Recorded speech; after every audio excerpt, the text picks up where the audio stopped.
नमस्कार दोस्तों, इस वीडियो में बात करेंगे कि कीमोथेरेपी के दौरान खून कम क्यों पड़ता है। अच्छा, यहाँ पे एक्चुअल में ये बहुत ही वाइड एक सब्जेक्ट हो गया, तो मैं ये चाहता हूँ कि यहाँ पे मैं सिर्फ लाल खून कम क्यों पड़ता है इस पे बात करते हैं। क्योंकि खून के 3 भाग हैं, एक प्लेटलेट हो गया, एक सफ़ेद रक्त हो गया जिसको हम WBC बोलते हैं, और एक लाल रक्त हो गया जिसको हम RBC या हीमोग्लोबिन बोलेंगे कि हीमोग्लोबिन कितना है। हीमोग्लोबिन क्या है? जिन सेल के अंदर हीमोग्लोबिन मिलता है ब्लड वाली, उनको रेड ब्लड सेल कहते हैं, क्योंकि ये रेड कलर का है तो वो सेल्स रेड दिखती है। और इनका काम है कि हमारे शरीर में फेफड़ों से ऑक्सीजन लेके और शरीर की हर सेल तक ऑक्सीजन पहुंचाना, और वहाँ ऑक्सीजन यूज आके वहाँ एनर्जी डेवलप होती रहे। अब जो ये हीमोग्लोबिन है, इसमें क्या है, एक हिम पार्ट है, एक ग्लोबिन प्रोटीन है ग्लोबिन, और एक इसका हिम पार्ट हो गया। इसकी स्ट्रक्चर थोड़ी कॉम्प्लिकेटेड है, मैं सोच रहा हूँ आपके इतनी काम की नहीं है। आप इसमें ये देखेंगे कि जो हिम वाला पार्ट है उसमें आयरन होता है, चिलेटिंग एजेंट आयरन, जो ऑक्सीजन को कैप्चर करने में, या यूँ मानो कि हिम की स्ट्रक्चर में इम्पोर्टेंट रोल है। या यूँ माने कि हमारे शरीर का जो इन्वेस्टिगेशन कराएं तो उसमें हीमोग्लोबिन कम आए तो हम कहते हैं भाई खून कम पड़ गया, खून चढ़ाना पड़ेगा। ये खून कम क्यों पड़ता है? जनरली खून कम ऐसे पड़ेगा, या तो आयरन की कमी हो जाए, आयरन पूरा आ ही नहीं रहा तो हिम बन ही नहीं रहा, तो रेड ब्लड सेल्स के अंदर हीमोग्लोबिन की मात्रा कम हो जाएगी और वो हीमोग्लोबिन कम शो होगा और ब्लड कम होगा।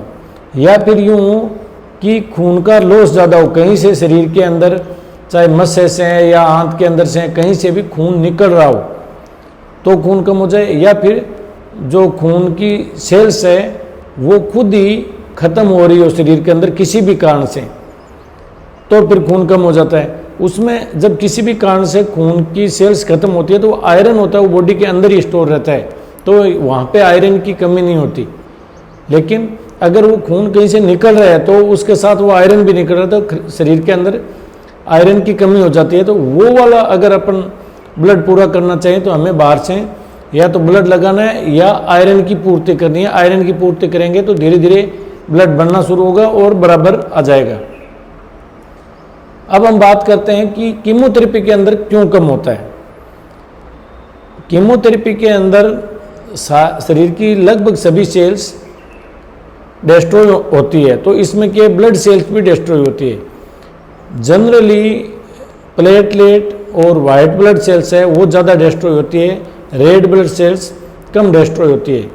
लेकिन होता क्या है कि धीरे धीरे कुछ असर तो पड़ता ही है, और इसके साथ साथ दूसरे कारण, जैसे जब कीमोथेरेपी लगाते हैं तो रीनल मतलब जो किडनी है हमारी, उसके ऊपर इफेक्ट पड़ता है, और किडनी के अंदर खून बनाने से संबंधित हार्मोन बनता है।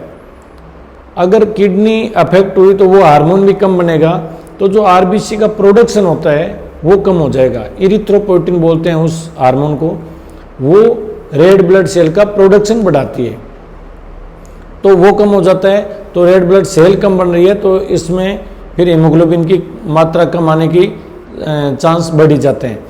इसके अलावा हम देखेंगे कि रेड ब्लड सेल ब्रेकडाउन ज़्यादा हो रहा है तो उतनी ही बढ़नी थी उनको, लेकिन आयरन की भी डेफिशिएंसी हो जाती है। कैसे? जब कीमोथेरेपी लग रही है तो नोजिया वोमिटिंग रहता है, मतलब उल्टी सीधा रहेगा, खाने की इच्छा नहीं होगी और कुछ भी चीज़ अच्छा नहीं लगेगा। अगर हमने उसमें आयरन सप्लीमेंट्स दिए तो ये जिदरा उल्टी और थोड़ा बढ़ जाता है। इस चक्कर में क्या होता है, आयरन का इंटेक घट जाता है। जब आयरन कम लेंगे तो आयरन की जो क्वांटिटी ब्लड के अंदर मात्रा है, बॉडी के अंदर मात्रा है, वो कम हो जाएगी, तो फिर ब्लड कम ही बनेगा, वो आयरन डेफिशिएंसी एनीमिया की तरफ जाएगा। या फिर यूँ माने कि बोन मेरो सप्रेस हुआ, रेड ब्लड सेल्स वैसे ही कम बनने लग गई तो हीमोग्लोबिन की कमी आ गई। तीसरा जो मैंने बताया था, किडनी में जो हार्मोन बनता है वो कम हो गया तो प्रोडक्शन वैसे कम हो गया, तो उससे भी ब्लड की कमी होगी। अगर कहीं कैंसर ऐसा हो जिसमें से खून का रिसाव हो रहा हो, जैसे आंत में कई कैंसर है, जैसे पेंक्रियाज का है या इंटेस्टाइन का है, कोलन का है, रेक्टम का है, वहाँ से खून निकल रहा हो, यूरिनरी ब्लड, पेशाब की थैली का है, लगातार मान लो खून निकल रहा हो, तो वैसे खून की कमी हो जाएगी। ये सब मैं बता रहा हूँ, ये सिर्फ और सिर्फ हीमोग्लोबिन मतलब रेड ब्लड सेल की कमी वाली चीज़ें बता रहा हूँ। इनके साथ और क्या कारण हो सकते हैं जो हीमोग्लोबिन कम करती है? उसमें ये होता है कि हमारा जो खान पान का तरीका है उसमें अगर मान लो सेटल सही नहीं हो या कोई मेडिसिन चल रही हो तो वो आयरन अब्जॉर्प्शन को रोक सकती है। हमारे शरीर में रोज़ के लगभग 6 से लेके और 20 मिलीग्राम तक आयरन की ज़रूरत पड़ती है, तो उतना आयरन अब्जॉर्प्शन होना है, ड्यूडेनम और जजनम होता है। अब होता क्या है कि इसकी आयरन की 2 फॉर्म होती है, एक फेरस और एक फेरिक। तो फेरस फॉर्म वाला जो होता है वही एब्जॉर्प्शन हो पाता है, या फिर हिम रूप में हो। जैसे हिम कैसे मिलेगा? ये मिलेगा मीट में, फिश में, इनमें प्रिपेयर्ड फॉर्म मिलता है तो उसका अब्जॉर्प्शन ईजी है।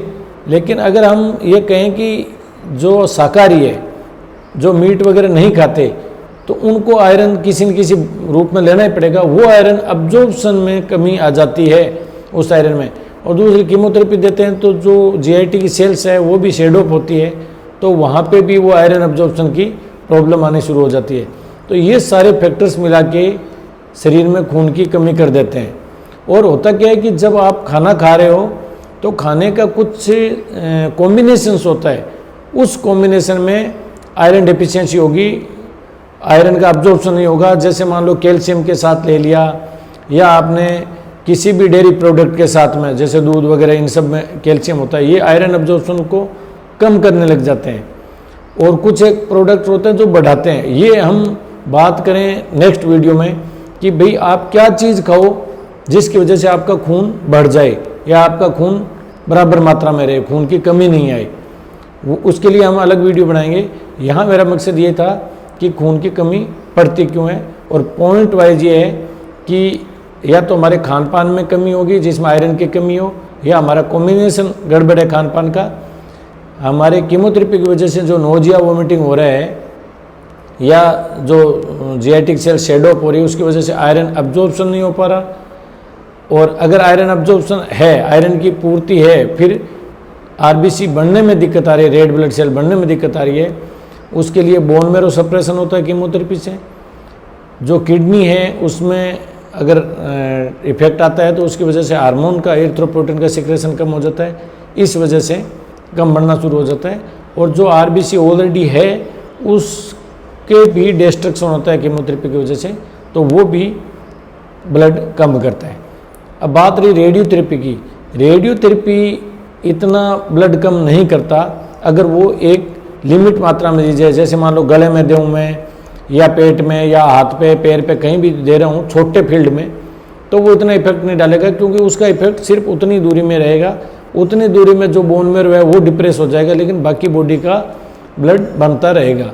अगर हम पूरे बॉडी में बहुत लंबे चौड़े एरिया में रेडियोथेरेपी देते हैं तो ज़रूर इफेक्ट आएगा, ब्लड कम बढ़ना शुरू हो जाएगा। जैसे मेडुलोब्लास्टोमा में क्या होता है, सिर से लेके पूरे स्पाइनल कॉर्ड जो उसको देते हैं तो पूरी स्पाइनल वर्टिब्रा आ जाती है, जो मेजर रोल है ब्लड बनाने का, तो वहाँ कम पड़ सकता है। धन्यवाद। अगला वीडियो देखना नहीं भूलें, क्योंकि उस वीडियो में मैं बताऊंगा कि आपको क्या खाना चाहिए, आपको क्या ध्यान रखना चाहिए, जिससे आपके अंदर खून की कमी कभी नहीं पड़े।